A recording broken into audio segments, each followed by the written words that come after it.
And I've been involved in the Spirit of Innovation Awards competition for 3 years. I've had students involved for those years, and they've all hit the summit, and they've done really, really well. So I'm really excited about the Spirit of Innovation competition. What attracted you about the SOIA? The thing that attracted me the most about the Spirit of Innovation competitions was the fact that I do a lot of stuff with space and space science. And so there's a nice space science component to it with the aerospace competition and the technology competitions. A lot of my students are heavily involved in computers, they like rocketry, they like NASA, and so all of this is very exciting to them. And what were your teacher responsibilities? My teacher responsibilities as a coach for students is to handle most of the logistics stuff, to be a mentor and to be a facilitator. So what I do as a mentor is to try to guide students in the various directions that they need to go. When they get stuck, to try to help them get unstuck. For example, something to the effect of working with, maybe they've got an idea and they don't know who to talk to about their idea. So I can kind of nudge them in the right direction, or tell them to go to a researcher, or find somebody who can talk to them about it. So that's part of my role. Another piece of what I do as a facilitator is to manage the kids' travel. So I have to deal with the school and how many hoops you have to jump through the administration in order to get the students to go on these trips, or to go and do research. Another thing is to help the students figure out ways of raising money to do fundraising so that they can afford to go to the Innovation Summit, and those sorts of things. And talking about the expenses for the team, did the stipend money help you support the team? The stipend money did help support the team. In the past 3 years, the students have gotten about $1,000, and that's helped with the travel. And that's one of the biggest issues that we have. I live in Chicago with the students, and the summit's generally held in California, so it's quite a large expense to get from Chicago to California. People on the East Coast probably have it even worse.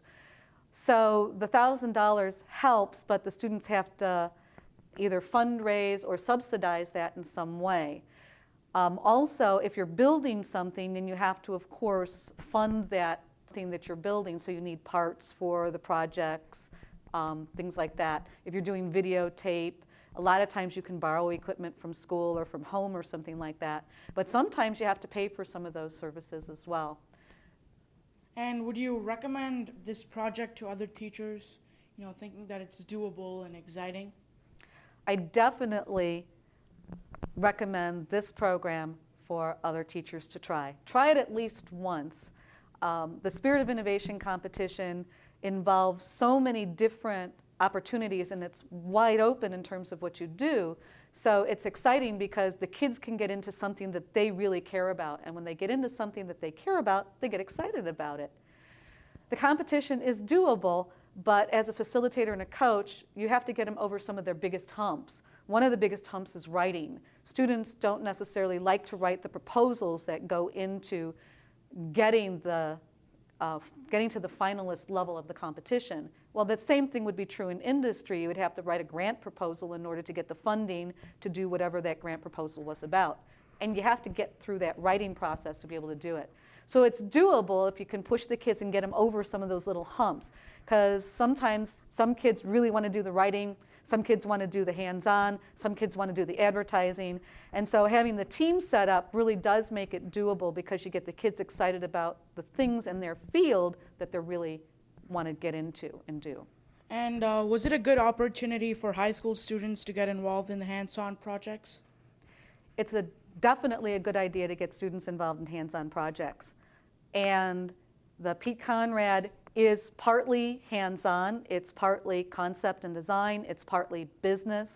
So it meshes all of those things together. I personally like to get my students involved in hands-on projects, things that they can build and do that's real science and real technology. I don't like them pretending that they're going to be making something in the future. I want them to actually be able to do something. And that's one of the key things about the Pete Conrad Spirit of Innovation Award competition. It's that you have the opportunity to do something real world today, get your hands on it today, make it today, and be an entrepreneur today. And that's really cool. And lastly, was the project something that motivated youth around the STEM learning?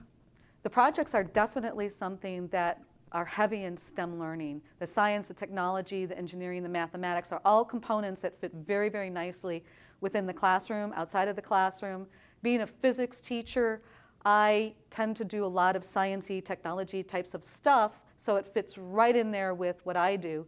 I try to ask students that are involved in my classes if anybody would be interested in something like this, and we kind of do it outside of the classroom a bit. I also have a club after school, and in the club I try to get the students to want to get involved in the Pete Conrad as well.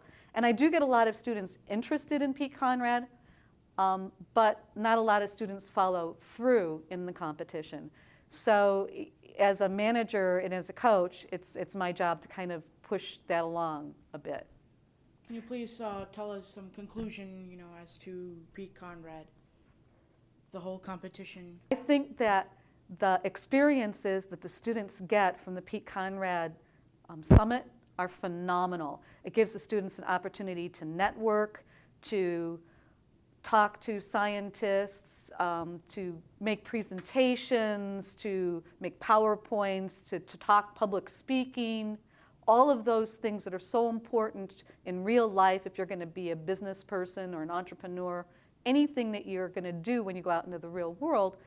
This summit helps you to get used to some of those things. Network. So if you're a shy person, it kind of helps you learn a little bit about that. If you're a not so shy person, oh my gosh, you're in seventh heaven with it.